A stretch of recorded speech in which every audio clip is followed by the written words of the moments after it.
Yes, guys, welcome back to another video. So, as you can see, it's been about 3 months since I've been on the YouTube, still been trading, everything's still been going as normal. But I thought I'd make a return and obviously try update the content and help you in the process. So, you can see literally, look, 3 months ago with the last video. I'm going to start with the weekly analysis videos again. And then also the educational stuff as well. So, stay tuned for that. So, what I'm basically going to do, I'm just going to break down gold to start with. Moving forward, every Sunday there'll be one of these videos. If there's anything you want me to analyze that you personally trade, then let me know, and then I can literally just do a video and show my analysis on it. So for now, I'm going to stick to the main things I've always done, but for now, we'll look at gold. So, gold as it stands, we have seen that there's been the ceasefire with Iran and Israel, America, etc. We didn't really see the market move too much off the back end of that. Obviously, you can see over this past week we've had small moves, but they've not been that substantial. I actually have taken a good few trades on gold. What I've realised recently is that these psychological round numbers, the 4600, 4700, 4800, they're working really, really well. And I have actually taken a couple of trades. Last week, I took a position from here and targeted 4800, and I am currently in a short from here targeting down back to 4700, so we'll see exactly what happens there. Now, if I'm just looking at gold in general, first of all, what I always like to do is try and maybe catch a couple of swings. So what I'm firstly going to do is draw a Fibonacci from the high here, go down to the low and just have a look. We can see that the 38 fib worked here, the 50 fib didn't work there, but then the 61 fib did work here at 4,800. At the 78 fib here, we're actually in line with $5,000. So for that reason, I would class this as a valid entry. So what I'm most likely going to do going into next week, I'm going to set a limit order at 4,999 around in and around here, and all my stop loss is going to be, it's going to be at 50. So what I've basically been doing, if you look what I'm doing here, is basically targeting a 2 to 1. So I'm entering off the round number at 5,000, I'm targeting 49,000, and then my stop loss from above is obviously going to be 500 pips in the down, and I'm targeting 1,000 pips as well. So that is basically going to be a good position to potentially take next week. So what I'm going to do is put that there. I'm going to link the free group in the bio as well. So if you do want to keep on top of these trades as the week goes on, then you can join the group and obviously just see for free. Now, in terms of what I'm expecting from the upwards move, I've got a Fibonacci from here. Realistically, let me just have a look. I'm not too confident with anything. You can see the 61's in the middle of nowhere. The 78's in the middle of nowhere. This 50 is in line with this area here, but after this most recent push up, it's not really substantial enough for me. Now, the position I'm in at the minute is from here. So again, 799. Stop loss is at 4850. Put it like that. And then my TP is down here. So this is actually a position I'm currently in. Obviously, it is the weekend, so we'll see what happens in that sense. But in terms of gold, let me just have a look at one last potential position. So that is a valid fib in my eyes. Push up, and what else have we got? Well, definitely this 4,400 level looks good for me. Reason being, again, you've got the round number that we've been discussing. We've got the 61 fib. This would look something like this. Stop loss there. TP at the next round number for a 2 to 1. So that is what that position would look like. So there's two positions here that I'm interested in going into next week. We have a buy at 4,400 and we have a sell at 4,999. So that's basically what I'm looking at on gold. Again, super simple, easy strategy. I've been using it recently and just getting 2 to 1s, which are working really well. I am also trading a bit of futures on the Japanese yen, which obviously a few of you will have seen. But for now, gold, that is what I'm looking at. Now, let me just have a look as well. When it comes to pound US dollar, this is what I'm looking at the minute. So you can see here, if I just draw a few more psychological levels on this chart, you can have a look what I'm thinking.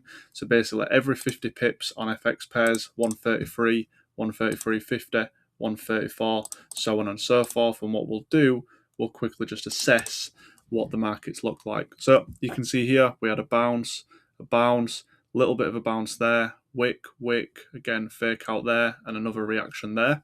If we look at some lower levels, bounce, little bit of a bounce, break, retest, bounce. So these psychological levels, they do work, as you can think. If people are targeting, if someone's got a lot of money within the market and they're bought in from 133, they might say, well, at 135, I want to get out. They're not saying at 134,692, I want to get out, because that's just how human psychology works. So let's just have a look at the whole picture of the market. Going to draw a Fibonacci from the top. You guys should know by now that I do love a Fibonacci, just because they're really, really simple to use. And let's have a look what we're working with. So, looks like there's an area here that we could potentially work with. If I just get my square like that. And then also, there's a round number up at 137 where that 78 Fibonacci is. Okay, so for that reason, if I just show you what I would potentially look at targeting with these zones, first zone would be here. Stop loss basically halfway between, so you're looking at about 3675 or 3625, should I say, and then targeting now, let's have a look, something like that. So this is something that you could potentially look at on pound US dollar, which is the 136 region. Okay, so again, I'm just going to put 136 there. You might use a different strategy, but have that now as an area of interest. And then if your requirements are met, then you could look to get in the position just based off this analysis. Okay, we've also got a zone up here, and I'd do exactly the same again. Enter from here. Stop could be halfway between my psychological levels, and then my TP could be the next psychological level. So it would look something like that. And that is at 137. So again, if you are in the free group, which is in the bio, it's literally, again, you can just join it. You don't have to pay or anything like that. You can have a look at this and see what we're working with. Now, I can see that price has broken a downtrend from what we've been looking at. So price was moving down. You can see here, this is the most recent touch that we've seen.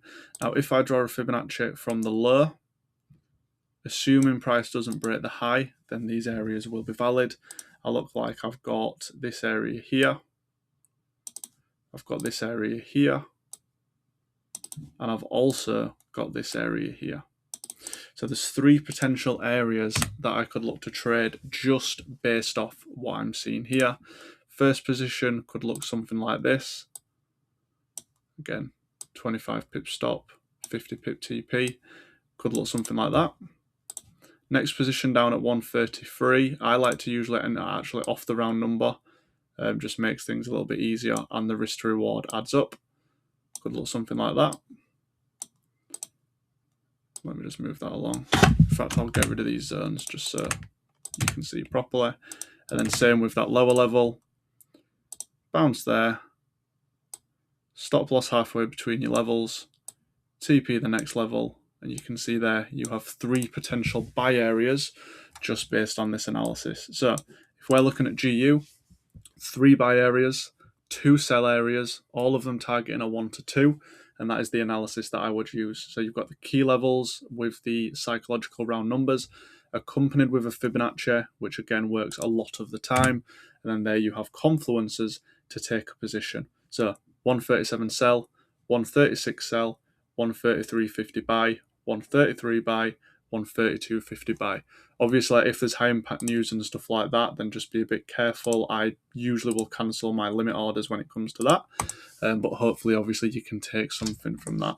One last thing I'm going to analyze is the DXY. So let's have a look what the dollar is doing. So that's off the back end of news last week. And you can see here we are now down in and around here. So if you followed me for a while, this is the strategy I was using on the DXY, the key level fib and round number. And basically when it came to that, I basically went 3 months without taking a loss. And then obviously the market decided then to start moving a little bit more. And then it became a bit more of a balanced strategy. So if I'm looking at the DXY now, this area here down at 98 is going to be perfect for dollar strength, in my opinion. So 98.2. If that's reached, I would enter sells on XXX US dollar trades. So for example, if this dollar strength zone is reached, I would then look to short pound US dollar, euro US dollar, so on and so forth. You can see here that if I go back and just show you all these, you can see the accuracy just based off these zones here. So it is something I am actively trading. I will trade my FTMO accounts with this because it is on Forex pairs. When it comes to things like Lucid, I will actually trade the Japanese yen futures with the same strategy, but I can just trade the yen itself. So this is something to keep an eye on for dollar 98.2. So if you've made it this far, first of all, thank you. I am going to be posting these every single Sunday to hopefully help you guys when it comes to the markets and just maybe see it through my perspective. Any questions or any pairs you want me to actually assess moving forward, please just let me know, and I'll add it to the list so that every Sunday you can tune in and then see that. So yes, guys, thank you very much. All the links are in the description should you want them, and I'll see you in the next